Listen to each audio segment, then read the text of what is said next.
Gram வெந்தயத்தையும் நம்ம இப்போ வந்து வறுக்கிறோம், பொன்னிறமாக வறுக்கிறோம். 5 கிராம் வெந்தயமும் 5 கிராம் கடுகும் பொரிக்கிறோம். இதான் நல்லா கலக்கல சத்தம் கேட்குது பாருங்க. நல்லா பொன்னிறமாக வந்த உடனே அதை பொடி பண்ணி எடுத்து வச்சுக்கிறாங்க. 100 கிராம் காய்ந்த மிளகாய். 100 கிராம் காய்ந்த மிளகாப்பா.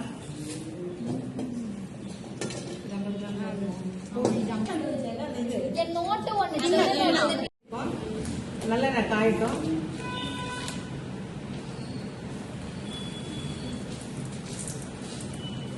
பத்து கிராம் கடுகு சொன்னோம்ல, அது 5 கிராம் கடுகு எடுத்துட்டோம். இப்ப மறுபடியும் 5 கிராம் கடுகு இதுல போடுறோம்.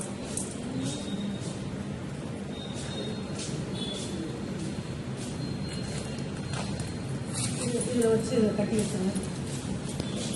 போடுறோம்ப்பா.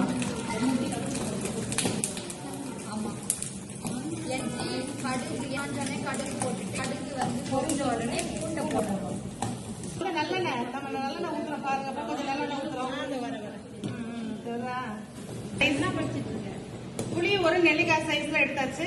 இதை வந்து நம்ம கரைக்க போறோம். இப்ப ஒரு நெல்லிக்காய் சைஸ் புளியை கரைச்சு அதுல ஊத்துறோம். உப்பும் சேர்ந்தே கரைச்சிட்டேன்.